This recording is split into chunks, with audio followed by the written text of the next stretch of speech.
आज के क्लास का हमारा टॉपिक है रदरफोर्ड ऑफ एन एटम। पिछले वाले क्लास में हम लोगों ने डिस्कस किया था जे थॉमसन के बारे में, है ना। उन्होंने जो अपना थ्योरी दिया था एटम को लेकर, ये हम लोग डिस्कस कर चुके हैं। चैप्टर में आगे बढ़ने से पहले कुछ चीजों को रिवाइज करना बड़ा जरूरी हो जाता है, ताकि आप चीजों को आपस में लिंक कर सके और समझते हुए आगे बढ़ सके। देखिए, सबसे पहले जो हम लोगों ने डिस्कस किया था वो ये, अच्छा हालांकि इस चैप्टर में ना, इस चैप्टर में नहीं, चैप्टर नंबर 3 में जो हमारा चैप्टर था एटम्स एंड मॉलिक्यूल्स, उसमें यदि आपको याद हो तो ठीक है, नहीं तो हम दोबारा बता देते हैं। उसमें एक साइंटिस्ट है जिनका नाम था डाल्टन, है ना। उन्होंने एटम को लेकर एक थ्योरी दिया था। उन्होंने कहा था कि एटम मैटर का सबसे छोटा वाला हिस्सा होता है, मतलब किसी मैटर का जो सबसे छोटा पार्टिकल होता है वो एटम है, उसको ब्रेक नहीं किया जा सकता। लेकिन इस चैप्टर में हमारे सामने आ जाते हैं जे थॉमसन। वो बोलते हैं कि नहीं, एक बात गलत है, एटम जो है वो सबसे छोटा पार्टिकल नहीं है मैटर का, एटम को हम लोग ब्रेक कर सकते हैं। तो यहां से सवाल ये बनता है कि डाल्टन साहब के थ्योरी को किसने गलत साबित किया, बताओ। जे थॉमसन ने किया। अब यदि बोले कि बताओ दोनों का थ्योरी क्या था, तो ध्यान रखिएगा, डाल्टन साहब ने बोला था कि एटम जो है वो बहुत, मतलब सबसे छोटा पार्टिकल है किसी भी मैटर का, उसको आप ब्रेक नहीं कर सकते हैं। ये डाल्टन साहब बोल के चले गए। अब आने वाले समय में हमारे सामने आए एक बहुत ग्रेट साइंटिस्ट जिसका नाम था जे थॉमसन। उन्होंने बोला कि नहीं, एटम मैटर का सबसे छोटा हिस्सा नहीं होता है, उससे भी छोटे होते हैं इलेक्ट्रॉन, प्रोटॉन और न्यूट्रॉन। हालांकि अभी तक आप बस दो चीज ध्यान रखो, इलेक्ट्रॉन और प्रोटॉन। न्यूट्रॉन क्यों नहीं ध्यान रखो, क्योंकि हमने अभी आपको बताया भी नहीं है, न्यूट्रॉन का खोज हम लोग बाद में कर लेंगे, ठीक है। तो उन्होंने बोला कि नहीं, एटम सबसे छोटा हिस्सा नहीं होता है, इलेक्ट्रॉन और प्रोटॉन जैसा भी कुछ चीज हो सकता है, होता है। कहने का मतलब हुआ कि एटम को हम लोग दो हिस्से में ब्रेक कर सकते हैं। कौन कौन से दो हिस्से में? इलेक्ट्रॉन और प्रोटॉन के हिस्से में ब्रेक कर सकते हैं। तो इस तरीके से जे थॉमसन ने डाल्टन साहब के थ्योरी को गलत साबित कर दिया, ठीक है, कोई दिक्कत इसमें। उसके बाद हम लोगों ने डिस्कस किया था जे थॉमसन ऐसे पहले इंसान बने जिन्होंने एटम का स्ट्रक्चर कैसा होता है ये उन्होंने हम लोगों को बताया था, हाँ या ना? बिल्कुल। और उन्होंने बताया था कि जो एटम का स्ट्रक्चर है वो लगभग तरबूज के जैसा है। तो यहां पे हम आप इस चैप्टर को आगे बढ़ाते हुए यहां पे हम अभी आपके सामने दो एटम का स्ट्रक्चर बनाएंगे। एक एटम का स्ट्रक्चर वो बनाएंगे जो कि बिल्कुल लेटेस्ट है, जो बिल्कुल हम लोगों को वहीं तक पहुंचना है इस चैप्टर को आगे पढ़ते पढ़ते तक। और एक बताएंगे आपको जे थॉमसन के बारे में, ताकि आप चीजों को आपस में कनेक्ट करते हुए आगे बढ़ सके, ठीक है। तो 2 मिनट का बस समय लेंगे आप लोगों का, उसके बाद फिर हम लोग आगे इसमें कंटिन्यू करेंगे। जैसे आज का, जैसे हम लोग जिस एटम के स्ट्रक्चर को हम लोग आज जानते हैं, पहले उसको एक बार ड्रॉ कर लेते हैं। ये हो गया हमारा सबसे अंदर का हिस्सा, फिर ये होता है, फिर ये, यानी कि ऑर्बिट इस प्रकार का बना रहता है, ठीक है। ध्यान रखिएगा, ये है आपका न्यूक्लियस, और इसी के अंदर क्या होता है? प्रोटॉन, यानी कि कैसा चार्ज? पॉजिटिव। और इसी के अंदर होता है न्यूट्रॉन, जिसके पास कोई चार्ज नहीं होता है। हालांकि ध्यान रखिएगा, न्यूट्रॉन के बारे में अभी हमारे चैप्टर में जिक्र नहीं हुआ है, लेकिन इसमें हम ड्रॉ इसलिए कर रहे हैं क्योंकि अल्टीमेटली हम लोगों को पढ़ना यही सब चीज है। तो आप ये मान के चलिए कि ये जो स्ट्रक्चर है एटम का, ये बिल्कुल लेटेस्ट है, जो कि हम लोग आज तक पढ़ते हैं, ठीक है। तो ये हो गया आपका न्यूक्लियस। न्यूक्लियस के अंदर है प्रोटॉन, यानी कि पॉजिटिव चार्ज, और इसी के अंदर होता है न्यूट्रॉन। और जो इलेक्ट्रॉन होता है वो इसके ऑर्बिट पे होता है। जैसे मान लीजिए ये है, फिर से ये ई लिख देते हैं और माइनस साइन दे देते हैं, समझ जाइएगा इलेक्ट्रॉन के बारे में बात हो रहा है, ठीक है। हमने ई लिखा, माइनस का साइन दिया, ई लिखा, माइनस का साइन दिया, ई लिखा, माइनस का साइन दिया। उसी प्रकार से इस पे भी होगा, इस पे भी, हर जगह पर होगा, यहां भी होगा, यहां भी होगा, यहां भी होगा। इलेक्ट्रॉन है, ठीक है, इधर भी होगा, ये इलेक्ट्रॉन है, माइनस चार्ज रहता है इसका। तो ये हो गया हमारा इलेक्ट्रॉन, ये है इलेक्ट्रॉन, नेगेटिव चार्ज होता है इसका। और ये जो आपने गोल गोल बनाया है ये बेसिकली आपका ऑर्बिट है, लिख सकते हैं आप इसको, ये आपका, एक मिनट, ये ऑर्बिट है। बस इतना ही बात अभी आपको फिलहाल ध्यान में रखना है। ये जो एटम का स्ट्रक्चर है ये बिल्कुल लेटेस्ट एटम का स्ट्रक्चर है, मतलब यही हम लोग आज के जमाने में पढ़ते हैं, ठीक है। अब जे थॉमसन जी ने जैसा दिया था थोड़ा उसके बारे में भी बात कर लेते हैं। जे थॉमसन जी ने कुछ ऐसा दिया था, इसके अंदर हमारा एक लाल वाला पार्ट था, याद कीजिए कल वाला क्लास, याद आ रहा है आप लोगों को? बिल्कुल वही चीज है।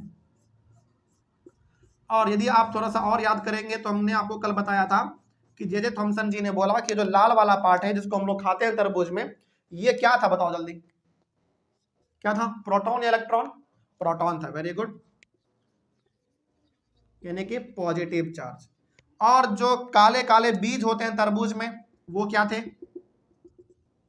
इलेक्ट्रॉन, यानी कि नेगेटिव चार्ज था। ठीक है, तो ये हो गया हमारा काला वाला इलेक्ट्रॉन, यानी कि नेगेटिव चार्ज। बस इतना आपको ध्यान रखना है। ये भी एक एटम का ही स्ट्रक्चर है, लेकिन किसके द्वारा दिया गया है? जे थॉमसन जी के द्वारा दिया गया है। और ये है आपका लेटेस्ट जो हम लोग आज के जमाने में पढ़ते हैं। अब जरा समझिए यहां से हमको बताना क्या चाह रहे हैं, समझिएगा ध्यान से, ठीक है? यहीं से हमारा मेन क्लास आज का स्टार्ट होता है, ध्यान समझिए। हम लोग जो आज के जमाने में एटम का स्ट्रक्चर समझते हैं वो ऐसा वाला समझते हैं, जिसमें अंदर में होता है न्यूक्लियस, न्यूक्लियस के अंदर में होता है प्रोटॉन, और न्यूक्लियस के अंदर में ही होता है आपका न्यूट्रॉन, और ये जो गोल गोल बना हुआ ये आपका ऑर्बिट कहलाता है, ऑर्बिट के ही ऊपर होता है इलेक्ट्रॉन। ये आज के जमाने में हम लोग इसको समझते हैं, ये हमारे पास आज एटम का स्ट्रक्चर वेल डिफाइंड तैयार है।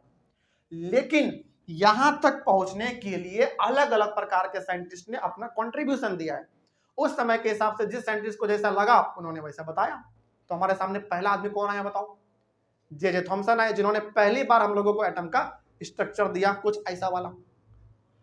आप यहाँ पे साफ देख पा रहे हैं, उन्होंने कहा था कि जो लाल वाला पार्ट है पूरा आपका वो प्रोटॉन यानी कि पॉजिटिव चार्ज, और जो ब्लैक ब्लैक सीड्स आपको दिखते हैं तरबूज में आपका इलेक्ट्रॉन यानी कि नेगेटिव चार्ज है। अब जरा आप खुद देखो पहले, क्या इन दोनों के दोनों स्ट्रक्चर जो एटम का है यहाँ पे, क्या दोनों में धरती आसमान का फर्क नहीं है? क्या मतलब दोनों में डिफरेंस नहीं है क्या? अरे बहुत डिफरेंस है। इसमें पूरा लाल वाला पार्ट को इन्होंने बोला है प्रोटॉन, प्रोटॉन इसमें एक्चुअली है कहां पे? न्यूक्लियस में है। इसका मतलब आप ये भी बोल सकते हैं कि जे थॉमसन जी जो हैं ये नहीं बता पाए कि एटम में न्यूक्लियस जैसा भी कुछ चीज होता है। क्या इन्होंने कहीं पे जिक्र किया न्यूक्लियस का? फिर से समझिए हमने क्या बोला, मेरे शब्दों पे गौर करिए आप, ठीक है? फिर से अभी आप देख रहे हैं कि उन्होंने बोला जो लाल वाला पार्ट है वो प्रोटॉन है, लेकिन हम लोग आज क्या समझते हैं आज के जमाने में कि प्रोटॉन कहां होता है? न्यूक्लियस में होता है। इसका मतलब आप यहाँ पे ये कंक्लूजन निकाल पा रहे होंगे कि जे थॉमसन जी ये नहीं बता पाए कि एटम में न्यूक्लियस जैसा भी कुछ चीज होता है। क्या उन्होंने बताया कहीं पे? नहीं बताया। पहला चीज, पहला खराबी दिखा। दूसरा खराबी, इनके मॉडल का दूसरा खराबी बताते हैं। अब आप देख पा रहे हैं कि जो लाल वाला मतलब जो ब्लैक सीड्स है वो इस प्रकार से जहां मन तहां रखा हुआ है, लेकिन आज के एटम के स्ट्रक्चरों का आप देखोगे तो इलेक्ट्रॉन है कहां पे बताओ? ऑर्बिट पे है। इसका मतलब आप ये भी बोल सकते हैं कि जे थॉमसन जी ने ये भी नहीं बताया कि एटम के अंदर बहुत सारे ऑर्बिट होते हैं, ये भी नहीं बता पाएंगे। तो दोनों में क्या डिफरेंस नहीं है? बिल्कुल डिफरेंस है। इसलिए बता रहे हैं क्योंकि कई बार आपसे पूछा जाएगा कि आज के जमाने का जो है मतलब मॉडर्न टाइम का जो एटम का स्ट्रक्चर है उसमें और जे थॉमसन के एटम के स्ट्रक्चर में क्या डिफरेंस है, तो आप ये सब बता सकते हैं। इनके स्ट्रक्चर में न्यूक्लियस नहीं है, इनके स्ट्रक्चर में ऑर्बिट नहीं है। समझ आ रही है बात? कोई दिक्कत इसमें? और एक बात इसमें आप और ऐड कर सकते हैं और कि इन्होंने इनके समय तक न्यूट्रॉन का खोज भी नहीं हुआ था, तो उसको आप छोड़ दीजिए, वो पॉइंट उतना इंपॉर्टेंट अभी नहीं है, आगे मिलेगा हम लोग को। कोई दिक्कत इसमें? आगे बढ़े हम लोग, चलिए। तो क्या आज के एटम के स्ट्रक्चर और जे थॉमसन जी के स्ट्रक्चर के एटम में आप बोल सकते हैं कि नहीं कि डिफरेंस है? हाँ बिल्कुल डिफरेंस है भाई, साफ साफ दिख रहा है। ठीक है, आगे बढ़े, चलिए। अब थोड़ा सा हम लोग इसमें और आगे बढ़ते हैं, ध्यान रखिएगा। जे थॉमसन जी ने क्या बोला? इन्होंने देखो पहली बात तो बताओ, इसमें ना एक चीज आप और गौर कर सकते हैं। सबसे पहला बात तो जे थॉमसन ने किसके थ्योरी को गलत साबित किया बताओ? आस्था, डाल्टन जी के थ्योरी को। डाल्टन जी ने बोला था कि एटम को आप ब्रेक नहीं कर सकते, लेकिन जे थॉमसन ने क्या बोला कि नहीं ब्रेक कर सकते हैं, दो हिस्से में, इलेक्ट्रॉन और प्रोटॉन में ब्रेक कर सकते हैं। तो ये जो आप जे थॉमसन के बारे में पढ़ रहे हैं ना, ये उसका अच्छाई हो गया, एडवांटेज हो गया। तो अब हम आपसे पूछना चाहेंगे कि बताओ जे थॉमसन का फिर डिसएडवांटेज क्या है, मतलब ये क्या नहीं बता पाए? अच्छा एक दो बात और बताते हैं, चलिए थोड़ा सा ना कुछ जरूरी बातें आप लोगों से और कर लेते हैं, फिर आगे बढ़ेंगे। हमको लगता है इसमें आप लोगों को और समझ की जरूरत है। देखो, यदि आपसे कोई पूछे कि बताओ जे थॉमसन के मॉडल में क्या क्या एडवांटेज आपको दिखता है, मतलब कि जे थॉमसन जी ने क्या क्या अच्छा बात बोला है जो कि आगे भी कंटिन्यू हुआ है, उसको कोई गलत साबित नहीं कर पाया। तो पहला आप ये बोलेंगे कि जे थॉमसन ने पहला ये बात बोला कि एटम को हम लोग ब्रेक कर सकते हैं, तो ये पहला एडवांटेज हुआ इसका। एडवांटेज मतलब अच्छाई। जे थॉमसन जी के मॉडल के बारे में अच्छाई क्या है? पहला कि एटम को ब्रेक कर सकते हैं हम लोग इलेक्ट्रॉन और प्रोटॉन के रूप में, पहला बात। दूसरा बात इन्होंने क्या बोला था, याद करिए, कि नंबर ऑफ प्रोटॉन और नंबर ऑफ इलेक्ट्रॉन किसी भी एटम में क्या होते हैं? इक्वल होते हैं। मैग्नीट्यूड मतलब नंबर हमेशा सेम रहेगा। ये बात सही है और ये आगे भी आपको बार बार मिलेगा। क्या इसमें कोई दिक्कत? तो ये एडवांटेज हो गया इसका। लेकिन यदि इसके डिसएडवांटेज के बारे में बात करें, इनके बुराई के बारे में बात करें, तो आप क्या बोलोगे? इनके बुराई के बारे में आप ये बोल सकते हैं कि जे थॉमसन जी ने इस पूरे लाल वाले पार्ट को बोला प्रोटॉन, जबकि प्रोटॉन होता है न्यूक्लियस के अंदर, पहला बात। दूसरा बात, ये न्यूक्लियस को नहीं खोज पाए, मतलब न्यूक्लियस जैसा भी कुछ चीज होता है ये नहीं खोज पाए। तो ये दो गो इसका ड्रॉबैक हो गया। हालांकि और भी कुछ हो सकता है, लेकिन मेरे दिमाग में भी फिलहाल दो गो आ रहा है, तो हमने दो गो एडवांटेज दो गो डिसएडवांटेज बताया आपने। अब ध्यान रखिएगा, इस साइंटिस्ट का जो एडवांटेज है वो अगला वाला साइंटिस्ट का क्या बन जाएगा? बताओ जल्दी। एडवांटेज बन जाएगा। मतलब इसका जो बुराई है, इसी बुराई को दूर करने वाला है कौन? अगला साइंटिस्ट। और अगले साइंटिस्ट के बारे में हम लोग पढ़ेंगे रदरफोर्ड के बारे में। मतलब ध्यान रखिए, इसमें ना यही सिलसिला चलेगा कि जिस साइंटिस्ट का डिसएडवांटेज है वो अगले वाले के लिए उसका एडवांटेज बन जाएगा, क्योंकि उसी को वो उसी के ऊपर काम करके उसको सही सुधार करके आगे पास कर देगा। तो आपने देखा कि डाल्टन साहब का जो डिसएडवांटेज था, उन्होंने क्या डिसएडवांटेज दिया था? कि एटम को ब्रेक नहीं कर सकते हैं। वही चीज जे थॉमसन के लिए क्या बन गया? बताओ, एडवांटेज बना कि नहीं बना? उन्होंने क्या बोला कि नहीं, एटम को ब्रेक कर सकते हैं। तो डाल्टन साहब का जो डिसएडवांटेज था वो जे थॉमसन के लिए एडवांटेज बन गया। और जो जे थॉमसन का डिसएडवांटेज है वो एडवांटेज बनने वाला किसके लिए? बताओ, रदरफोर्ड के लिए। अब हम लोग क्या रदरफोर्ड स्टार्ट कर सकते हैं? यहां तक में कोई दिक्कत है किसी को? चलिए अब समझिए आप रदरफोर्ड। मतलब जे थॉमसन के बाद जो दूसरे साइंटिस्ट हमारे सामने आते हैं जिन्होंने एटम का स्ट्रक्चर हमारे सामने प्रस्तुत किया, वो है रदरफोर्ड। चलिए शुरू करते हैं। और हम ये मान के चलते हैं कि अभी तक आप लोगों को फिलहाल कोई डाउट नहीं है, ठीक है? कहीं पर दिक्कत हो तो फटाक से पूछिएगा। तो अगला टॉपिक आज का हमारा होगा Rutherford's model of an atom. समझिए ध्यान से। Following observations were made from Rutherford's model of an atom. मतलब क्या कंक्लूजन निकला रदरफोर्ड के मॉडल से, वो सब यहाँ पे लिखा हुआ है। लेकिन यहाँ पे जो बात हम नहीं लिखे हैं, जो उतना इंपॉर्टेंट नहीं है, बस थोड़ा सा आप इसको ध्यान में रखिएगा। नोट्स में आपका सब कुछ अवेलेबल है, ठीक है? समझिए इन्होंने क्या एक्सपेरिमेंट किया, पहले उसको समझते हैं, ठीक है? फिर इस पे आगे ये क्या लिखा हुआ है। क्योंकि साइंटिस्ट थे, इनके पास लैब था अपना। लैब मतलब जहां पे अपना एक्सपेरिमेंट कर सकते हैं, ठीक है? ध्यान समझिए, इनके पास अपना खुद का एक लैब था, मतलब लेबोरेटरी था, जहां पे ये सब कुछ अपना एक्सपेरिमेंट वगैरह, ट्रायल वगैरह सब करते थे अपना। इन्होंने ये पढ़ रखा था कि कोई भी यदि मैटर है तो वो एटम से मिलकर बना होगा। जे थॉमसन जी बता के चले गए थे कि भैया मैटर है तो ऑब्वियस सी बात है वो एटम से ही मिलकर बना होगा। जैसे मान लीजिए, सपोज करिए कि ये हमारा स्केल है, मैटर है कि नहीं पहले बताओ? है। स्पेस छेक रहा है, मास है इसके पास, तो एटम है ये हमारा एक, सॉरी मैटर है हमारा एक। तो किससे मिलकर बना होगा बताओ? एटम से मिलकर बना होगा। तो जे थॉमसन जी ने ये तो बता दिया था कि हाँ मैटर है तो एटम से ही मिलकर बना होगा। मतलब इतना नॉलेज रदरफोर्ड के पास था कि यदि कोई चीज है नहीं कि मैटर है तो एटम से मिलकर बना होगा। अब एटम इन्होंने भी सोचा कि यार हम भी कुछ इसके बारे में रिसर्च करते हैं कि एटम एक्चुअली में होता कैसे है। क्या जे थॉमसन जो कह के चले गया क्या वही हकीकत है? इसके अलावा कुछ इसमें नहीं हो सकता? तो इन्होंने भी अपना एक सेटअप तैयार किया पूरा। अब ये अपने एक्सपेरिमेंट में, मतलब एटम के बारे में, चलिए थैंक यू, हाँ ठीक है। तो ये अपना एक सेटअप तैयार करते हैं, मतलब ये भी एटम के बारे में कुछ नया चीज खोजना चाहते हैं। अब ये क्या करते हैं, ये पूरा अपना सेटअप पहले तैयार करते हैं। सेटअप के लिए इनके पास दो चीज बड़ा इंपॉर्टेंट है, ध्यान रखिएगा, बताते हैं। इन्होंने पहला अपना लिया एक गोल्ड का फॉइल। गोल्ड का फॉइल क्या होता है? फॉइल का मतलब सिंपल सा आप समझ लो कि पेपर, ठीक है? गोल्ड हमारा क्या एक एलिमेंट है, हम सबको पता है। जिसमें जल्दी जंग नहीं लगता, ये हम लोग बेसिक प्रॉपर्टी इसका जानते हैं। तो उन्होंने लिया एक गोल्ड का फॉइल। गोल्ड का फॉइल का मतलब हो गया गोल्ड का एक पेपर लिया। ये हमारा एक तरीके का फॉइल है, पेपर है हमारा, फॉइल है। उन्होंने लिया गोल्ड का यानी कि सोना का। आपके मन में सवाल नहीं आया कि सर सोना का ही वो फॉइल क्यों लिए? इसलिए लिए क्योंकि आपने पढ़ा है बचपन वाली क्लास में कि सोना के पास यानी कि गोल्ड के पास मेलेबिलिटी और डक्टिलिटी जैसा दो प्रॉपर्टी होता है। मतलब आप उसको पीट पीट के बहुत पतले शीट्स में कन्वर्ट कर सकते हैं, हाँ या ना? और वो वाला प्रॉपर्टी गोल्ड के पास भरपूर होता है। मतलब गोल्ड को आप इतना पीट सकते हैं, इतना पीट सकते हैं, जितना पीटना आप पीटो वो बहुत पतला हो जाएगा। तो इन्होंने गोल्ड का फॉइल बहुत पतला लिया, इतना पतला लिया है कि यदि आप उसको हाथ से इसे पकड़ते ना फिर भी वो फिसल जाता। सोचो वो कितना पतला गोल्ड का फॉइल उन्होंने तैयार किया होगा।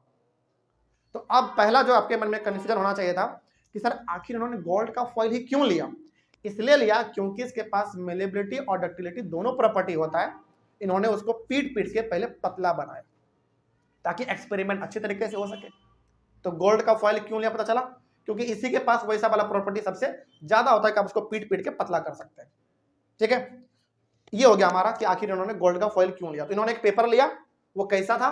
गोल्ड का था, बहुत पतला, इतना पतला कि आप उसको हाथ से पकड़ोगे ना फिसल जाएगा, इतना पतला उन्होंने बना दिया उसको। अगला ये लेते हैं एक अल्फा पार्टिकल। और फिर से आपके मन में सवाल होगा कि सर ये अल्फा पार्टिकल क्या है? हीलियम आपको पता होगा एलिमेंट है, हीलियम, हाइड्रोजन, हीलियम, लिथियम हम लोग पढ़ते हैं ना, तो हीलियम भी हमारा एक एलिमेंट है। ये लेते हैं हीलियम के एटम। अब फिर से मन में सवाल होगा कि सर हीलियम का ही एटम क्यों? कॉपर का क्यों नहीं? कार्बन का क्यों नहीं? एल्यूमिनियम का क्यों नहीं? हीलियम का ही क्यों? क्योंकि समझो हीलियम का जो एटम होता है ना उसका मास यानी कि उसका वजन एक तरीके से बहुत कम होता है। बहुत कम मतलब बहुत कम। जैसे मान लीजिए, आप एग्जांपल हम बार बार देते हैं, फिर से देते हैं। मान लीजिए सपोज करिए कि एक हम पतले दुबले आदमी और एक यहाँ पे मान लीजिए कोई बहुत मोटा आदमी मेरे सामने बैठा हुआ है, मेरा जस्ट डबल है वो, मान लो, और हम दोनों को दौड़ा दे और बोले कि जाओ पटना स्टेशन, पहले कौन पहुंचेगा जाके दिखाओ। ऑब्वियस सी बात है हम पतले दुबले हम जल्दी पहुंचेंगे। मतलब यदि हम यहाँ पे हैं और मेरे जैसा डबल आदमी जो मतलब बहुत मोटा तगड़ा है यहाँ पे है, दोनों को दौड़ा दे बोले कि जाओ पटना स्टेशन, पहले कौन पहुंचेगा जाके दिखाओ। ऑब्वियस सी बात है पहले कौन पहुंचने वाला है? हम पहुंचने वाले हैं, क्योंकि मेरा बॉडी फिट है ना उसके मुकाबले। तो कहने का मतलब जो हल्का चीज होता है ना वो जल्दी भागता है, बहुत तेजी से भागता है। तो इन्होंने लिया हीलियम का एटम, एक नहीं बहुत सारे हीलियम के इन्होंने एटम लिए। क्यों लिया हीलियम का एटम? क्योंकि बहुत हल्का होता है, उसका मास बहुत कम होता है, एक्सपेरिमेंट करने में आसानी होगा। तो इन्होंने दो चीज लिया। पहला लिया गोल्ड का फॉइल, मतलब गोल्ड का एक पतला सा पेपर, बहुत पतला। दूसरा इन्होंने लिया हीलियम का एटम, जिसको कहा गया है आपके बुक में अल्फा पार्टिकल। तो जब हम आपके सामने अल्फा पार्टिकल बोलेंगे ना तो सिंपल से समझिएगा ये किसी और का बात नहीं बल्कि किसका बात कर रहा है? हीलियम के एटम का बात कर रहा है। तो अब आप ये मान के चलिए कि मेरे हाथ में है ये गोल्ड फॉइल, ठीक है, ये पेपर है आपका बेसिकली। मान के चलिए कि ये हमारा एक्सपेरिमेंट समझिए, ये गोल्ड का फॉइल है, बहुत पतला है, बहुत नाजुक है, और हमारे एक हाथ में है हीलियम का एटम यानी कि अल्फा पार्टिकल। अब आपको लगेगा कि सर हीलियम का एटम तो बहुत छोटा, आप उसको पकड़ कैसे सकते हैं? हमने नहीं पकड़ा, वो मशीन में फिट है, मतलब लेबोरेटरी में पूरा सेटअप तैयार है। बस आप ये समझिए कि लेबोरेटरी में इधर आपका गोल्ड का फॉइल है और इधर आपका हीलियम का एटम है। अब एक एक करके ये क्या करने लगे। अच्छा पहले तो एक बताइए, क्योंकि यदि ये हमारा गोल्ड का फॉइल है, मतलब गोल्ड का एक एलिमेंट है ना, किससे मिलकर बना होगा? एटम से मिलकर बना होगा। तो यदि रदरफोर्ड को ऐसा लगा कि यदि हम हीलियम का एटम इसके ऊपर ऐसे फेंकेंगे तो गोल्ड के एटम से वो टकराएगा, बाउंस बैक होकर हमारे पास आ जाएगा। फिर से समझिए, जैसे मान लीजिए हमारे सामने ये दीवार है, हम कोई बॉल ऐसे अभी फेंकेंगे तो टकरा के मेरी तरफ आ जाएगा। क्यों? क्योंकि दीवार है, टकराया वापस आ गया। रदरफोर्ड को भी ऐसा ही लगा कि यार ये गोल्ड का फॉइल है, मतलब कि पूरा गोल्ड के एटम से मिलकर बना होगा। गोल्ड का फॉइल तो किसके एटम से मिलकर बने होंगे बताओ? गोल्ड के एटम से मिलकर बने होंगे, सिंपल सी बात है। तो रदरफोर्ड को लगा कि यदि ये हम यहाँ पे ऐसे इसको रखें और हीलियम का एटम, उसको समझ लो बॉल, उसको यदि हम ऐसे फेंकेंगे, हाथ से नहीं फेंका जा रहा है, सब मशीन से हो रहा है, मतलब लेबोरेटरी में लैब वगैरह का सेटअप तैयार है और वो एक एक करके क्या कर रहे हैं, हीलियम का एटम ऐसे फेंक रहे हैं इसके ऊपर। टकरा के वापस आना चाहिए था, क्योंकि एटम यहाँ पे प्रेजेंट है पूरा, टकरा के वापस आना चाहिए था हीलियम के एटम को, यानी कि अल्फा पार्टिकल को वापस आना चाहिए था। लेकिन ये क्या देखते हैं, जितना भी पार्टिकल फेंक रहे हैं सब इसको छेद करते हुए उस पार चला जा रहा है। एक ही दो ऐसे पार्टिकल हैं, हजारों इन्होंने फेंके पार्टिकल्स इसके ऊपर, और हजारों के हजारों पार्टिकल्स इसको छेद करते हुए उधर चला गया। बल्कि एक ही दो पार्टिकल हैं जो कि बाउंस बैक हुआ। इनका दिमाग चकरा गया। इनको पहला बात तो ये नहीं समझ में आ रहा था कि यार यदि ये गोल्ड का फॉइल है, पेपर है, तो गोल्ड के एटम से मिलकर बना होगा। हर जगह एटम प्रेजेंट है। हीलियम का एटम जाके टकराता वापस आता, लेकिन टकरा के वापस नहीं आ रहा है, बल्कि वो वापस उधर चला जा रहा है। क्या लॉजिक के हिसाब से आप लोग भी देखोगे और मेरे हिसाब से भी आप देखोगे तो सही में ना एटम इससे टकराना चाहिए था, वापस आना चाहिए था, क्योंकि एटम से मिलकर बना हुआ है ना, टकरा के वापस आएगा। जिस तरीके से हम लोगों को डाउट हुआ, ऐसे ही इनको भी डाउट हुआ कि आखिर ऐसा हो क्यों रहा है। यदि ये एटम से मिलकर बना हुआ है, हर जगह एटम प्रेजेंट है, टकराता वापस आता, एक ही दो वापस आया, बाकी सब आया ही नहीं। अब ये पूरा का पूरा उन्होंने सेटअप करके रखा अपने यहाँ पे। अब कंक्लूजन क्या निकला वो यहाँ पे लिखा हुआ है। क्या इसके पीछे जो हमने नहीं लिखा है यहाँ पे और जो हमने बताया वो समझ में आया? बस अभी तक आपको इतना ध्यान रखना है कि रदरफोर्ड जी ने अपने इस एक्सपेरिमेंट को करने के लिए, यानी कि एटम के खोज में, इन्होंने क्या किया, एक अपने सामने लिया गोल्ड का फॉयल, मतलब ऐसा पेपर बनाया गोल्ड का। क्यों बनाया गोल्ड का ही? क्योंकि इसको बहुत पतला किया जा सकता है, एक्सपेरिमेंट में आसानी होगा, पहला बात। दूसरा बात, इन्होंने लिया अल्फा पार्टिकल, जिसको हम लोगों ने क्या बोला, हीलियम का एटम। हीलियम का एटम क्यों लिया? क्योंकि वो बहुत हल्का होता है, एक्सपेरिमेंट में आसानी हो जाएगा। तो इन्होंने क्या किया, इसको अपने लैब में से सामने रखा और मशीन के थ्रू जो भी उनके पास सेटअप होगा उस समय पे, उस समय के टेक्नोलॉजी के हिसाब से उन्होंने इसके ऊपर फेंका। तो लॉजिक के हिसाब से तो सारा अल्फा पार्टिकल वापस आना चाहिए था, आया नहीं। अब नहीं आया तो इन्होंने इसके पीछे का रीजन क्या बोला, अब यहाँ पे आते हैं, समझ में आएगा। यहां तक कोई समस्या किसी को? चलिए अब समझिए ध्यान से, अब आपको सब कुछ समझ में आएगा। देखो, following observations were made from Rutherford's model of an atom. जब एक्सपेरिमेंट कर रहे थे तो उन्होंने कुछ चीजों को ऑब्जर्व किया और वो ऑब्जर्व करके इन्होंने यहाँ पे लिख दिया है, ठीक है। चलिए समझते हैं। देखिए, most of the fast moving alpha particles, alpha particles का मतलब रितेश किसका पार्टिकल? हीलियम का एटम बोलो, है ना। तो most of the fast moving alpha particles passed straight through the gold foil. पहला बात इन्होंने देखा कि जो गोल्ड फॉइल है उसके ऊपर जब हीलियम का एटम ऐसे फेंका जा रहा है, हीलियम का एटम मतलब अल्फा पार्टिकल, ध्यान रखिएगा, तो ज्यादातर अल्फा पार्टिकल इसको छेदते हुए वापस उधर चला जा रहा है, मतलब कि सीधा ऐसे गया, छेदते हुए आगे बढ़ गया। पहला इन्होंने ऑब्जर्व किया, उन्होंने यहाँ पे लिख दिया, ठीक है। और बहुत तेजी से अल्फा पार्टिकल जा रहा था, इसलिए बोला गया इसमें फास्ट मूविंग। तो पहला पॉइंट क्या बोला, अल्फा पार्टिकल को फेंका गया, टकराया, छेद किया, उधर चला गया, ये पहला इन्होंने ऑब्जर्व किया। दूसरा चीज क्या किया, देखो, some of the alpha particles were deflected by the foil by some angles. कुछ अल्फा पार्टिकल्स ऐसे गया, ये जो गोल्ड का फॉइल है ना, आप इसको ये वाला समझिए, आपके बुक में भी डायग्राम है ये चीज, ये ऐसे है, हम इसको ऐसे समझाना चाह रहे हैं, ठीक है। मतलब यहाँ पे जो है ये सब आपका एटम है, यहाँ पे हमने लिख भी दिया है, ये जो जा रहा है ये क्या जा रहा है, अल्फा पार्टिकल जा रहा है, और जो गोल गोल बना हुआ है वो क्या है, गोल्ड का एटम है। क्यों गोल्ड का एटम है? क्योंकि गोल्ड फॉइल है ना, तो गोल्ड का एटम होंगे इसमें, उस तरीके से बना हुआ है। तो कुछ अल्फा पार्टिकल तो सीधे इसको एकदम छेदते हुए वापस चला गया, एटम के ऊपर से होते होते वापस चला गया, एकदम सबको चीरते हुए आगे बढ़ गया। कुछ अल्फा पार्टिकल आगे बढ़ा, जैसे एग्जांपल आपको बताते हैं, ये वाला भी सीधे बढ़ गया। कुछ अल्फा पार्टिकल ऐसे जा रहा है, यहाँ पे कोई चीज बीच में सेंटर है, सेंटर क्या बताते हैं, सब बताएंगे, टकराया और कुछ एंगल से वो मुड़ के फिर उसी डायरेक्शन में चला गया, मतलब घूम के वो वापस नहीं आया, वापस बहुत कम आते हैं।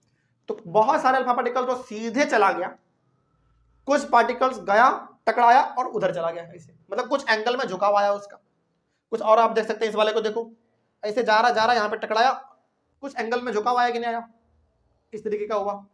तो कुछ अल्फा पार्टिकल सीधे चले गए, कुछ अल्फा पार्टिकल किसी चीज से टकराया, वो किस चीज से टकराया अभी बताएंगे, एक्चुअली वो न्यूक्लियस है, बता देते हैं, आगे पढ़ेंगे इसके बारे में, वो न्यूक्लियस है।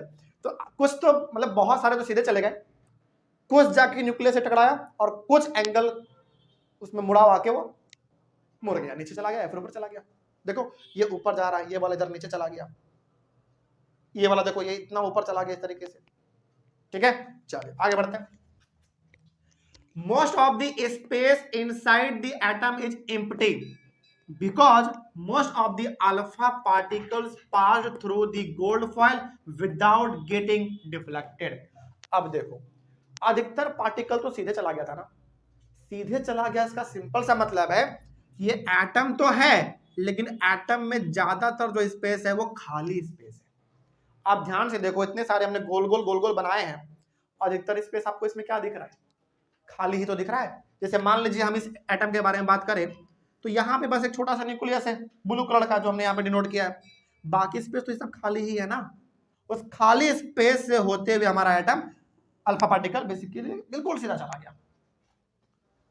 तो अब यदि कोई पूछे कि बताओ अल्फा पार्टिकल एटम को एकदम छेदते हुए बाहर क्यों चला गया, इसलिए चला गया क्योंकि उसके बीच में स्पेस था, उसको आगे जाने का मौका मिल गया। वही यदि कुछ बीच में आ जाता तो वो नहीं जा पाता, टकरा के फिर कुछ एंगल पे मुड़ता वो, ठीक है। आगे बढ़ते हैं। तो अल्फा पार्टिकल सीधे चला गया, कुछ कुछ पार्टिकल्स अल्फा का, इसका मतलब है कि एटम के बीच में स्पेस बहुत सारे थे। देखो क्या कहीं पे भी ये वाला अल्फा पार्टिकल न्यूक्लियस से टकराया है, नहीं टकराया तो सीधा चला गया।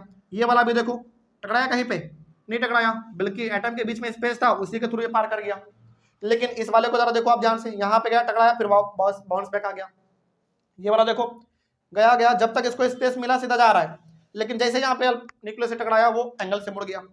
इस वाले को देखो ये जा रहा है, स्पेस मिलता गया, आगे बढ़ता गया, लेकिन यहाँ पे आ गया न्यूक्लियस, टकराया उधर चला गया, कुछ एंगल जाके मुड़ा। इस वाले को देखो ये जा रहा है, सीधा जा रहा है, कहीं पे इसको स्पेस नहीं मिला सीधे आगे बढ़ गया, मतलब कहीं पे इसको न्यूक्लियस नहीं मिला आगे बढ़ गया। इस वाले को देखो ये जा रहा था, अचानक न्यूक्लियस मिल गया, टकरा के नीचे चला गया। तो जहां इसको खाली स्पेस मिला सीधे आगे बढ़ गया, जहां पे न्यूक्लियस मिला टकरा के कुछ एंगल में वो मुड़ गया, तो नीचे चला गया तो ऊपर चला गया, ठीक है। अब आगे बढ़ते हैं, यहां तक मेरे हिसाब से आपको समझ में आ गया होगा। Very few alpha particles were deflected from their path indicating that the positive charge of the atom occupies very little space. ये वाला पॉइंट ना मेरे हिसाब से आपको अभी समझ में नहीं आया होगा, लेकिन समझाते हैं क्या है ये क्या कहना चाह रहे हैं समझिए।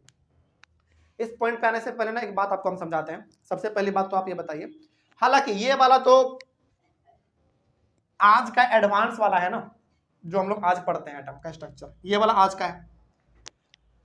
एक बात बताइए सबसे पहले आप लोग जरा सोच समझ के, यहां पे जरा देखो इसको, इस वाले को जरा देखो ध्यान से। आप लोगों से एक चीज पूछना चाहेंगे, ठीक है। न्यूक्लियस के अंदर दो चीज होता है, प्रोटॉन जिसके पास पॉजिटिव चार्ज है और न्यूट्रॉन जिसके पास कोई चार्ज नहीं है, वो न्यूट्रल होता है, ठीक है। तो ओवरऑल बताइए न्यूक्लियस का चार्ज कैसा हुआ, पॉजिटिव या न्यूट्रल, बताओ सोचो। हम ये बोलना चाह रहे हैं कि ये न्यूक्लियस है और न्यूक्लियस के पास दो चीज होता है, एक प्रोटॉन जिसके पास पॉजिटिव चार्ज है और न्यूट्रॉन जिसके पास कोई चार्ज नहीं है। तो ओवरऑल न्यूक्लियस का चार्ज कैसा है, पॉजिटिव या न्यूट्रल या नेगेटिव, कैसा, पॉजिटिव, सिंपल। न्यूट्रॉन है इसके पास कोई चार्ज नहीं, मतलब कुछ है ही नहीं उसके पास, तो फिर बचा कौन, प्रोटॉन। इट मीन्स हम कह सकते हैं कि न्यूक्लियस कैसा होता है, पॉजिटिव होता है। किसके वजह से, प्रोटॉन के प्रेजेंस के वजह से। अब कोई दिक्कत नहीं इसमें। अब आगे बढ़ते हैं। तो अब एक बात आप जरा बताइए, जैसे मान लीजिए कि ये हमारा एटम है और बीच में न्यूक्लियस है, तो ये न्यूक्लियस एक्चुअली कैसा चार्ज है, पॉजिटिव चार्ज है। न्यूट्रॉन भी है इसके अंदर लेकिन उसका तो कोई चार्ज होता ही नहीं है ना। तो इस एटम के पास बीच में छोटा सा न्यूक्लियस है जिसके पास पॉजिटिव चार्ज है। तो बताइए क्या पॉजिटिव चार्ज इस पूरे एटम में बस बीच में सिकुड़ा हुआ है छोटा सा, बाकी स्पेस तो पूरा खाली ही है ना। मतलब हम ये बोलना चाह रहे हैं कि ये आपका एटम है, बीच में आपका न्यूक्लियस है और इसी के पास पॉजिटिव चार्ज है, मतलब पॉजिटिव चार्ज केवल इतने ही दूर तक है आपका जहां तक न्यूक्लियस फैला हुआ है, बाकी ये सब तो स्पेस खाली ही बचाना। वही बात यहां पे लिखा गया था। अब समझ में आएगा, समझो। Very few alpha particles were deflected from their path indicating that the positive charge, मतलब न्यूक्लियस के बारे में बात कर रहा है, positive charge of the atom occupies very little space, मतलब एक एटम में सबसे कम स्पेस यदि कोई छेक रहा है तो वो कौन छेक रहा है, न्यूक्लियस। बाकी सब तो जगह खाली ही है और जहां जहां खाली स्पेस मिला अल्फा पार्टिकल धड़ल्ले से आगे बढ़ते चला गया। आपको दिक्कत नहीं। तो पॉजिटिव चार्ज का सिंपल सा मतलब यहाँ पे बात कर रहा है किसका, न्यूक्लियस का। तो न्यूक्लियस बहुत कम है ना, देखो बीच बीच में कहीं मतलब बीच में है, बस सबके सेंटर में है। उतना ही वो जगह छेड़ा, बाकी सब तो खाली ही है। तो इसीलिए अधिकतर पार्टिकल्स स्पेस मिला, आगे बढ़ गए। संजोग से कुछ कुछ पार्टिकल जाके सीधा न्यूक्लियस से टकरा गया, तब जाकर उसमें डिफ्लेक्शन देखने को मिला, मतलब इधर या फिर उधर वो मुड़ गया। आगे बढ़ते हैं। उसके बाद a very small fraction of alpha particles were deflected by 180 degree indicating, अच्छा इसको बाद में देखेंगे, पहले समझो। बहुत कम ऐसे पार्टिकल देखा रदरफोर्ड ने कि जो बिल्कुल 180 डिग्री पे मुड़ जा रहा है। 180 का मतलब क्या होता है? स्ट्रेट लाइन, सीधे गया और सीधे उसी लाइन में बाउंस बैक हो गया। ऐसा पार्टिकल बहुत कम दिखा उनको, बहुत कम मतलब बहुत कम। देखो जरा ध्यान से, बस यहाँ पे आपको दिख रहा है, ये सीधा गया और सीधा इसी रास्ते में बाउंस बैक हो गया, मतलब ये 180 पे गया और 180 पे वापस भी आ गया। तो ऐसा पार्टिकल बहुत कम दिखा इनको, ठीक है। आगे, indicating that all the positive charge, मतलब nucleus and mass of the gold atom were concentrated in a very small volume within the atom, यानी कि न्यूक्लियस का बात कर रहा है। अब समझिए यहाँ पे एक नया चीज क्या कहना चाह रहे हैं, ये पॉइंट भी बड़ा इंपॉर्टेंट है, इसको ध्यान से समझिएगा। ये बोल रहे हैं कि बहुत सारे अल्फा पार्टिकल्स हमने छोड़े, लेकिन उसमें से बहुत कम, मतलब बहुत कम पार्टिकल हैं जो कि सीधा 180 पे वापस आ गया। और दूसरा चीज इसमें ये बता रहे हैं कि एटम का पूरा जो मास होता है वो एक ही जगह पर इकट्ठा होता है। कहां पे? वो न्यूक्लियस में। ये बात आप ध्यान रखेंगे और ये चीज आगे भी सही ही साबित होता है, इसमें कोई दो राय नहीं है। एटम का पूरा मास कहां पे रहेगा बताओ? न्यूक्लियस में रहेगा। आप इसको ऐसे समझिए, इतना बड़ा एटम है और ये सब स्पेस आपका पूरा खाली है, तो बस आपको न्यूक्लियस ही तो एक दिख रहा है जिसके पास कुछ मास है। तो बताओ पूरे एटम का मास फिर हो रहता कहां है? न्यूक्लियस के पास रहता है, बाकी सब तो पूरा खाली स्पेस ही है। तो वही बात यहां पे बोला गया था कि एटम का सारा जो मास होता है वो कहां पे रहता है? न्यूक्लियस में ही स्टोर्ड रहता है। सिंपल सी बात है, ठीक है। और न्यूक्लियस में एक चीज और रहता है आपका, दो चीज बल्कि, प्रोटॉन और न्यूट्रॉन। इस वजह से प्रोटॉन की वजह से न्यूक्लियस हमारा पॉजिटिव चार्ज हो जाता है। चलिए आगे बढ़ते हैं। उसके बाद he calculated that the radius of the nucleus is about 10 to the power 5 times less than the radius of the atom। अच्छा ये पॉइंट बड़ा सिंपल है, समझाते हैं क्या लिखा हुआ है। लेकिन अभी तक बताइए, इस पूरे गोल्ड, ये जो आपका पूरा है ये गोल्ड का फॉइल है, ये वाला आपका गोल्ड का फॉइल था। अल्फा पार्टिकल वो लगातार अपने लैब में मशीन के थ्रू छोड़े जा रहा था, फटाफट बहुत तेजी से। इन्होंने दो तीन चीज गौर किया। पहला बात इन्होंने जो गौर किया वो समझे, पूरा कंक्लूजन बता रहे हैं यहां तक का पूरा। पहला इन्होंने गौर किया कि 90 मतलब अधिकतर मतलब बहुत ज्यादातर पार्टिकल, इन्होंने जितने भी पार्टिकल छोड़े होंगे उसमें से ज्यादातर पार्टिकल एटम के बीच में जो स्पेस था उसको चिढ़ते हुए आगे बढ़ गया, ठीक है। बहुत कम पार्टिकल न्यूक्लियस से जाकर टकराया और कुछ एंगल में वो इधर या फिर उधर नीचे ऊपर चला गया। और बहुत कम मतलब बहुत कम पार्टिकल, इक्का दुक्का पार्टिकल सीधा गया न्यूक्लियस से टकराया और सीधा बाउंस बैक हो गया, मतलब 180 डिग्री का एंगल बनाया। तो तीन चीज उन्होंने यहां पे गौर किया। पहला चीज, अधिकतर पार्टिकल सीधा स्ट्रेट चला गया, क्योंकि स्पेस था एटम के बीच में, सीधा चला गया। पहला चीज इन्होंने ये गौर किया। दूसरा गौर किया कि कुछ न्यूक्लियस से टकरा के अल्फा पार्टिकल इधर उधर डिफ्लेक्ट कर जा रहा है। जैसे देखो ये वाला इधर चला गया, ये वाला इधर चला गया, ये वाला इधर चला गया। और इक्का दुक्का पार्टिकल, एक दो पार्टिकल जो है वो सीधा गया न्यूक्लियस से टकराया और वापस आ गया 180 डिग्री पे। बस इतना ही इन्होंने अभी तक बताया है। कोई दिक्कत इसमें? आगे बढ़े। अच्छा, इसमें जो मेजर सवाल आपसे पूछा जा सकता है वो ये कि बताओ, यदि ये गोल्ड फॉइल है और ये एटम से मिलकर बना हुआ है, तो अल्फा पार्टिकल को टकरा के सारे अल्फा पार्टिकल, जैसे मान लो रदरफोर्ड ने 1 लाख अल्फा पार्टिकल छोड़ा, मान लो एग्जांपल बस, तो 1 लाख में से 95% अल्फा पार्टिकल सीधे चला गया, 1-2% अल्फा पार्टिकल इधर टकरा के चला गया, इधर उधर चला गया, और मात्र 1% अल्फा पार्टिकल सीधा 180 पे वापस चला गया, इधर वापस जिधर छोड़ा हमने, जिधर से छोड़ा उधर ही आ गया, ठीक है। अब यदि आपसे पूछे कि बताओ, यदि ये गोल्ड फॉइल है और गोल्ड के एटम से मिलकर बना हुआ है, इसके बावजूद अल्फा पार्टिकल टकरा के, ज्यादातर अल्फा पार्टिकल को टकरा के वापस आना चाहिए था, ये ऐसा हुआ नहीं, बल्कि ज्यादातर अल्फा पार्टिकल टकराया नहीं और उधर चला गया। क्यों? क्योंकि एटम के बीच में स्पेस था। नहीं स्पेस होता तो हर अल्फा पार्टिकल टकराता और इधर ही आता, उधर एक भी जाता ही नहीं। स्पेस होने की वजह से 95% अल्फा पार्टिकल उधर चला गया, एकदम स्ट्रेट चला गया उधर, उसको चीरते हुए, क्योंकि एटम के बीच में स्पेस था। चलिए यहां तक तो कोई दिक्कत नहीं है। अगला जो पॉइंट बड़ा सिंपल है उसको समझिए। He calculated that the radius of the nucleus is about 10 to the power 5 times less than the radius of the atom। ये बड़ा सिंपल से बात कहा गया है। ये आपका एटम है और ये आपका न्यूक्लियस है। न्यूक्लियस का जो रेडियस होगा वो 10 to the power 5 टाइम्स छोटा होगा एटम के रेडियस से। ऐसे आप समझ लीजिए इसको, नहीं समझ में आ रहा है तो जैसे मान लीजिए सपोज करिए कि ये हमारा एक एटम है और ये हमारा उसके अंदर न्यूक्लियस है, तो ऑब्वियस बात है न्यूक्लियस का रेडियस क्या होगा, यहां से यहां छोटा होता है, और जो एटम का होगा वो यहां से यहां तक होगा रेडियस। तो बताइए ज्यादा बड़ा रेडियस किसका होगा, एटम का या न्यूक्लियस का? सोचो, एटम का, ऑब्वियस बात है। तो एटम का जो रेडियस है वो यहां से लेकर यहां तक होगा, लेकिन न्यूक्लियस का रेडियस केवल यहां से लेकर यहां तक होगा। तो ये बोला है इन्होंने ये पता किए कि जो न्यूक्लियस का रेडियस है वो 10 to the power 5 टाइम्स छोटे होते हैं। इसका मतलब हुआ 10 to the power 5 टाइम्स का मतलब हुआ 5 जीरो, मतलब लगभग 1 लाख। ऐसे सिंपल सा आप इसको समझिए कि एटम का रेडियस कुछ भी हो उससे 1 लाख गुना कम होगा रेडियस न्यूक्लियस का। ऐसे आप समझ सकते हैं इसको, कोई दिक्कत? चलिए आगे बढ़ते हैं। तो जो न्यूक्लियस का रेडियस होगा वो 10 to the power 5 टाइम्स कम होंगे किसके रेडियस के मुकाबले, एटम के रेडियस के मुकाबले। अब बताइए पहले यहां तक में कोई समस्या आप लोगों को समझ में आया?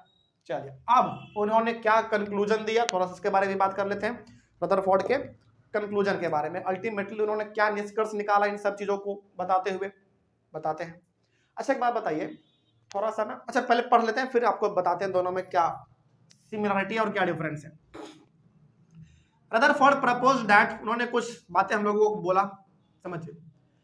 There is a positively charged centre in an atom called the nucleus. अब पूछते हैं, बताइए क्या जे थॉमसन जी के मॉडल में न्यूक्लियस जैसा कुछ चीज था? सोचो, अरे आपके सामने डायग्राम है देख लो। क्या जे थॉमसन के मॉडल में जो तरबूज वाला जो स्ट्रक्चर था, क्या उसमें कहीं पर न्यूक्लियस जैसा कुछ चीज था? बताओ, नहीं था। तो और हमने क्या बोला था, नहीं था, मतलब जे थॉमसन जी ये नहीं बता पाए कि एटम में न्यूक्लियस जैसा भी कुछ चीज होता है, तो वो उनका क्या बन गया, ड्रॉबैक बन गया। लेकिन रदरफोर्ड बता दिया कि हाँ एटम में न्यूक्लियस जैसा भी कुछ होता है, तो बताओ जो इसका ड्रॉबैक था वो उनका क्या बन गया, एडवांटेज बन गया। तो याद रखिएगा एटम के अंदर न्यूक्लियस जैसा भी कुछ चीज होता है, ये खोज के किसने बताया हम लोगों को, रदरफोर्ड। ठीक है आगे बढ़ते हैं। और इन्होंने क्या बोला है, there is a positively charge centre in an atom called the nucleus. मतलब यहां पे दो चीज कहना चाह रहे हैं, ध्यान रखिएगा। ये कहना चाह रहे हैं पहली बात तो ये कि एटम के बीच में न्यूक्लियस होता है, और न्यूक्लियस कैसा होता है, पॉजिटिव। क्या अपने आप, क्या न्यूक्लियस का भी कोई चार्ज होता है क्या? नहीं, बस ये बोलना चाह रहे हैं कि न्यूक्लियस के अंदर ही रहता है प्रोटॉन जिसके पास पॉजिटिव चार्ज होता है। ऐसे समझो ना, सिंपल सा, इसमें उतना लॉजिक नहीं लगाना है, सिंपल से बड़ा सिंपल बात है। एटम के अंदर क्या है, न्यूक्लियस, इन्होंने बोल दिया, ठीक है। और ये बोल रहे हैं कि न्यूक्लियस जो है ना पॉजिटिवली चार्ज, इसका मतलब है कि घुमा फिरा के ये कहना चाह रहे हैं कि न्यूक्लियस के अंदर ही प्रोटॉन है, बस। तो इन्होंने अभी तक दो बात बोला, पहला बात ये कि एटम में न्यूक्लियस जैसा भी कोई चीज होता है, पहला बात ये। दूसरा बात ये बोला कि एटम मतलब न्यूक्लियस के अंदर ही प्रोटॉन होता है। अब इसमें देखो ये क्या बोले थे, पूरा लाल वाला पार्ट प्रोटॉन है, बल्कि उन्होंने क्या बोला कि नहीं पूरा लाल वाला पार्ट तो नहीं है, बल्कि प्रोटॉन जैसा भी कुछ चीज होता है, लेकिन वो न्यूक्लियस के अंदर होता है। और चूंकि प्रोटॉन का चार्ज पॉजिटिव है तो न्यूक्लियस का भी क्या हो गया बताओ, पॉजिटिव। ठीक है आगे बढ़ते हैं। अगला, nearly all the mass of an atom resides in the nucleus. ये बात हमने इधर भी बोला था आपको, ये वाला पॉइंट याद करो। एक एटम का जो भी मास होगा वो सब मास कहां होगा उसका, स्टोर न्यूक्लियस में होगा। जैसे आप ऐसे समझो, हमारे बॉडी का जो सिस्टम पूरा चलता है वो कहां से चलता है, ब्रेन से। मतलब यदि ये खराब हो गया ना तो हमारा पूरा बॉडी खराब। उसी प्रकार मतलब हमारा जो मेन चीज स्टोर्ड है हमारे बॉडी का वो कहाँ है, यहाँ है। लेकिन एक एटम का जो सबसे मेन चीज जो स्टोर रहता है कहीं पर, मास, प्रोटॉन, न्यूट्रॉन, सब कुछ कहाँ, न्यूक्लियस में। ठीक है, तो एक एटम का जो मास होता है वो कहाँ कंसंट्रेटेड रहता है, न्यूक्लियस में। यदि मान लीजिए कि यदि आपको ये पता करना हो कि किसी एटम का मास कितना है, तो आप कुछ मत करो, बस उस एटम का जो न्यूक्लियस है ना उसका मास पता कर लो। यदि न्यूक्लियस का आपने मास पता कर लिया मतलब आपको एटम का मास पता चल गया। तो ध्यान रखिएगा, किसी भी एटम का जो न्यूक्लियस होता है उसी में उस एटम का मास कंसंट्रेटेड रहता है, क्योंकि बाकी सारा स्पेस तो खाली रहता है ना। देख लो खाली स्पेस है, बचा बस ये, तो मास कहां पे होगा, यहीं पे होगा। आगे, the electrons revolve around the nucleus in well defined orbit. ये कहते हैं कि जो इलेक्ट्रॉन है ना वो न्यूक्लियस के चारों तरफ ऑर्बिट है, उसी पे ऊपर वो घूमता रहता है। एक्चुअली थोड़ा सा ना आप इसमें भी देख पा रहे होंगे कि रदरफोर्ड हम लोगों को बहुत इसके करीब लेके आना चाह रहे हैं। इसमें हमने अभी आपको क्या बोला था कि ये तो खैर हम लोग आज फॉलो जो करते हैं वो है। इसमें हमने आपको बोला कि एटम में न्यूक्लियस जैसा भी कुछ चीज होता है, इन्होंने बता दिया। हमने बोला था कि न्यूक्लियस के अंदर ही प्रोटॉन होता है, ये इन्होंने बोल दिया। और हमने इसमें ये बोला था आपको कि न्यूक्लियस के बाहर ऑर्बिट है, उसी के ऊपर रहता है इलेक्ट्रॉन। इन्होंने भी वही चीज बोला, लेकिन इन्होंने एक चीज बस गलती कर दिया। सब कुछ ये सही जा रहे थे, इसमें कोई दिक्कत नहीं था, बस ये फंस गए इस वाले पॉइंट पे। ये वाला पॉइंट इनके लाइफ का मतलब टर्निंग पॉइंट था। यही जो पॉइंट है ना ये इनका ड्रॉबैक बन जाता है, समझिएगा ध्यान से। ओवरऑल रदरफोर्ड भी हम लोगों को एक ऐसे ही एटम के बारे में बताना चाह रहे हैं, बताते हैं वो क्या कहना चाह रहे हैं, समझो। मैं इसे ऐसे इसको समझिए, मान लीजिए कि ये हमारा एटम है और ये इसका न्यूक्लियस है। तो रदरफोर्ड के हिसाब से न्यूक्लियस के अंदर ही क्या है, प्रोटॉन है। न्यूट्रॉन अभी नहीं बोलेंगे क्योंकि वो अभी तक खोज नहीं हुआ, उसका बाद में होगा। हालांकि हम तो बता देते कि न्यूट्रॉन भी रहता है, तो हम लोग आगे जानते हैं तो बता दिए हम, लेकिन अभी आपके चैप्टर के हिसाब से, टॉपिक के हिसाब से न्यूट्रॉन जैसा आप कोई चीज मत बोलिएगा, ठीक है। तो ये आपका न्यूक्लियस होता है, न्यूक्लियस के अंदर ही क्या आपका प्रोटॉन। इस तरीके से न्यूक्लियस का चार्ज कैसा हुआ बताओ, पॉजिटिव हो गया, क्योंकि प्रोटॉन का भी पॉजिटिव होता है ना, कोई दिक्कत इसमें। ये तो इन्होंने बोल दिया। एक चीज इन्होंने और बोला कि जो ऑर्बिट है ना इस पे इलेक्ट्रॉन रिवॉल्व करता रहता है। मतलब यहाँ पे इलेक्ट्रॉन है, यहाँ पे इलेक्ट्रॉन है, इलेक्ट्रॉन इलेक्ट्रॉन इलेक्ट्रॉन, यहाँ पे भी इलेक्ट्रॉन है, यहाँ पे भी इलेक्ट्रॉन है, यहाँ पे भी इलेक्ट्रॉन, यहाँ पे भी, यहाँ पे भी, हर जगह पे इलेक्ट्रॉन है। बस यहाँ पे फंस क्यों गए पता है, इन्होंने बोल दिया, हालांकि ऑर्बिट पे ही इलेक्ट्रॉन रहता है, ये सही बात है, लेकिन ये फंस क्यों गए, क्योंकि इन्होंने बोल दिया कि इलेक्ट्रॉन रिवॉल्व करता रहता है ऑर्बिट पे, मतलब ऑर्बिट पे इलेक्ट्रॉन घूमता रहता है। एक्चुअली में इलेक्ट्रॉन घूमता नहीं है ऑर्बिट पे, वो चुपचाप उस पर पड़ा रहता है। यही बात इनको ले डूबा। चलिए आगे बढ़ते हैं, फिर इसमें कुछ जरूरी बातें भी हैं, बड़ा इंटरेस्टिंग वही बताएंगे। तो इन्होंने क्या बोला, the electrons revolve around the nucleus in well defined orbit. ये तो इन्होंने सही बोला कि हाँ न्यूक्लियस जैसा भी कुछ चीज होता है, न्यूक्लियस के अंदर ही प्रोटॉन होता है, ये बात इन्होंने सही बोला। यही बात सही बोला कि हाँ न्यूक्लियस के चारों तरफ ऑर्बिट होता है, यही बात सही था। ऑर्बिट पे ही न्यूक्लियस मतलब ऑर्बिट पे ही इलेक्ट्रॉन होगा, यही बात इन्होंने सही बोला। लेकिन एक बात बस इन्होंने गलत बोल दिया कि ऑर्बिट पे इलेक्ट्रॉन घूमता रहता है, लेकिन एक्चुअल कहानी यह है कि ऑर्बिट पे इलेक्ट्रॉन घूमता नहीं है, बस चुपचाप पड़ा रहता है। यही बात इनको ले डूबा, और यही इनका क्या बन जाता है, ड्रॉबैक बन जाता है। जो आने वाले साइंटिस्ट हैं वो क्या बन जाएगा उनके लिए, चीज बताओ, एडवांटेज बन जाएगा। ठीक है, चलिए खैर आगे बढ़ते हैं। तो ऑब्वियस सी बात है, यहाँ पे हम लोग कह सकते हैं कि रदरफोर्ड जी हम लोगों को कुछ ऐसा ही एटम के बारे में बताना चाह रहे हैं। क्या ऐसा ही हमने कुछ ऐसा नहीं बनाया है, बिल्कुल बनाया है। तो थोड़ा सा जे थॉमसन से अच्छा मॉडल कौन प्रस्तुत कर दिए बताओ, रदरफोर्ड कर दिए। और रदरफोर्ड से भी अच्छा प्रस्तुत करने वाले एटम का स्ट्रक्चर कौन, आने वाला साइंटिस्ट अगला नील्स बोर, अगला उन्हीं का नाम है। चलिए आगे बढ़ते हैं। The size of the nucleus is very small as compare to the size of the atom. ये तो बड़ा सिंपल सा बात हो गया ना, एटम का साइज थोड़ा बड़ा होता है और उसके अंदर होता है न्यूक्लियस, उसका साइज देखो कितना छोटा है, बहुत छोटा होता है। मतलब इतना बड़ा जो आपका एटम है उसके अंदर इतना छोटा सा न्यूक्लियस, बस ये बड़ा सिंपल सा बात हो गया। अब आगे बढ़ते हैं, इनका ड्रॉबैक क्या है। ड्रॉबैक मतलब इनका क्या खराबी रह गया एक चीज, बस उसको समझ लेते हैं फिर आगे बढ़ेंगे। फिर उसके बाद में आपको एक बड़ा इंटरेस्टिंग चीज बताने वाले हैं, बताते हैं। इन्होंने क्या बोला, इनके मॉडल को ना आप इतना बस याद रख सकते हैं कि इन्होंने बोला कि एटम में न्यूक्लियस जैसा भी कुछ चीज होता है, पहला बात। दूसरा बात, न्यूक्लियस में ही प्रोटॉन होगा, ये दूसरा बात हो गया। तीसरा बात, प्रोटॉन चूंकि न्यूक्लियस में होता है और प्रोटॉन का चार्ज पॉजिटिव होता है, तो न्यूक्लियस का भी चार्ज कैसा हो गया, पॉजिटिव हो गया। तीसरा बात हो गया। चौथा बात इन्होंने बोला कि न्यूक्लियस के चारों तरफ ऑर्बिट होता है, ये बात सही था, ऑर्बिट पे इलेक्ट्रॉन होता है, यही बात सही था इनका। बस इन्होंने ये बोल दिया कि ऑर्बिट पे इलेक्ट्रॉन रिवॉल्व करता रहता, घूमता रहता, बस यहीं पे फंस गए।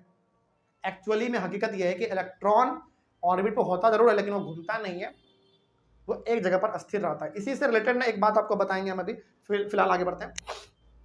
ड्रॉबैक क्या निकला इनका, a major drawback of Rutherford's model of the atom is that it does not explain the stability of the atom. समझ आते हैं ये क्या है, एटम के स्टेबिलिटी को डिफाइन नहीं कर पाए। इसका मतलब क्या है समझिए। इन्होंने क्या बोला, इन्होंने बोला कि ऑर्बिट पे इलेक्ट्रॉन घूमता रहता है। यदि इनके हिसाब से थोड़ा मत समझे तो आज दुनिया में लगभग हर जो नॉन लिविंग थिंग आपको दिख रहा है एटम से मिलकर बने हुए हैं, और यदि उस एटम के ऑर्बिट पे इलेक्ट्रॉन घूमता रहता तो क्या आपको लगता है कोई चीज आज इतना शांति से रखा रहता? हर चीज अपने आप में वाइब्रेट करता रहता। जैसे मान लीजिए, सपोज करिए ये हमारा स्केल, इनके हिसाब से हम लोग देख रहे हैं अभी फिलहाल, ये स्केल किससे मिलकर बना हुआ है, एटम से मिलकर बना हुआ है, और एटम के अंदर आपका ऑर्बिट है। यदि इस ऑर्बिट पे इलेक्ट्रॉन घूम रहा है तो इस हिसाब से ये अस्थिर नहीं होना चाहिए था, इसको अभी मूवमेंट करना चाहिए था, वाइब्रेशन होना चाहिए था। क्यों? क्योंकि इलेक्ट्रॉन बार बार घूम रहा है ना, हाँ या ना? लेकिन क्या इसको हम लोग आज रखते हैं तो क्या वाइब्रेट करता है हम पे? नहीं। इसका मतलब हो गया कि एटम जो है वो स्टेबल रहता है, शांत रहता है। यही चीज ये नहीं बता पाए, और यही जो इनका ड्रॉबैक है अगले वाले साइंटिस्ट के लिए, लेकिन नील्स बोर के लिए इनका एडवांटेज बन जाएगा। अब थोड़ा सा इसमें ना कुछ बातें आपको थोड़ा सा हम एक्स्ट्रा बताते हैं।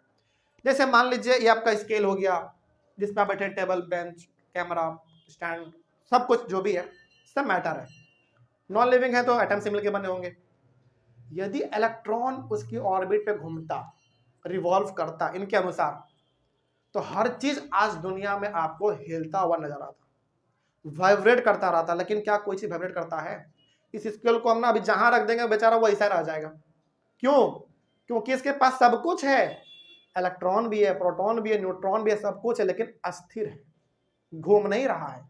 घूमता तो हर चीज आपको आज उथल पुथल दिखता। समझ में आ रहा है बात? यहां तक कोई दिक्कत किसी को?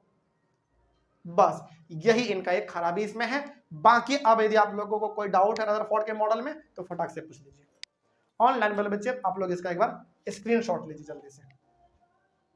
यही था आपका पूरा का पूरा रदरफोर्ड के मॉडल के बारे में।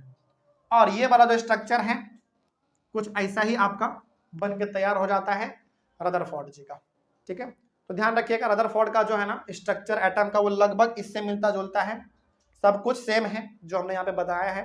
बस एक बात ध्यान रखना है कि ऑर्बिट पे इलेक्ट्रॉन तो होंगे लेकिन वो मूव नहीं करते हैं। एक्चुअली वो मूव नहीं करता है, लेकिन इनके हिसाब से क्या कर रहा है बताओ? इनके हिसाब से मूव कर रहा है। तो कहने का मतलब हुआ कि ये जो स्ट्रक्चर है, इस वाले स्ट्रक्चर को आप रदरफोर्ड का स्ट्रक्चर बोल सकते हैं, 100% बोल सकते हैं। बस इसमें आप एक बात याद रखिएगा कि इसमें जो इलेक्ट्रॉन है वो अस्थिर है, घूम नहीं रहा है, अस्थिर है। ये कौन साबित करने वाला है बताओ? अगला वाला साइंटिस्ट। लेकिन ये क्या बोले? घूमता है। यदि घूमता तो हर चीज वाइब्रेट नहीं करता। आज वाइब्रेट मतलब मोशन में होता है सब कुछ, दुनिया तबाह हो जाता। तो ऐसा नहीं है। चलिए आगे बढ़े हम लोग। बस इतना आपको इसमें ध्यान रखना है। ये वाला मिटा देते हैं। यदि आपको अभी फिलहाल रदरफोर्ड जी का स्ट्रक्चर बनाना है एटम का, तो आप ये वाला बना सकते हैं, एकदम सेम टू सेम बना सकते हैं। ये हो गया जे थॉमसन का, ये हो गया रदरफोर्ड का। ठीक है, बस इतना ध्यान रखना है आपको। ये वाला अभी आपके काम का नहीं था।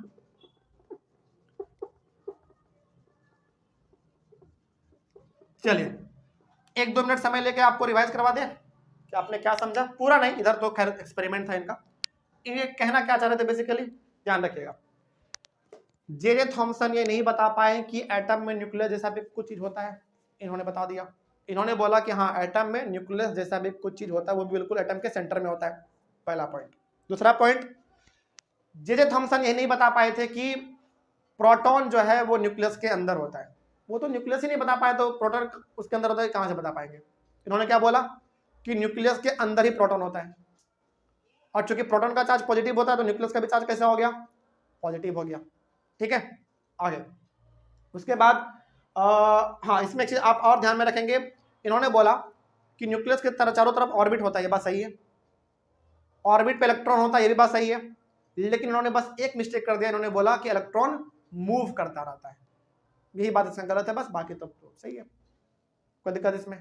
तो अब देखो इसमें ना आपसे डिफरेंशिएट भी पूछा जा सकता है कि बताइए दोनों के मॉडल में क्या डिफरेंस है, जे थॉमसन के मॉडल में और रदरफोर्ड के मॉडल में। तो आपको ये सब चीज पता होना चाहिए, अब सब कुछ आपके सामने है। ठीक है, तो इनका जो ड्रॉबैक है वो अगले वाले के लिए एडवांटेज बनेगा। ठीक है, चलिए तो कोई डाउट इसमें? चलिए तो आज का क्लास हम लोग यहीं पर करेंगे, कोई डाउट रहा होगा तो आप लोग एक बार कमेंट करिएगा। मिलते हैं हम लोग अपने अगले क्लास में एक और नए मॉडल के साथ, एक और नए साइंटिस्ट के साथ। तब तक के लिए thank you very much and have a nice day.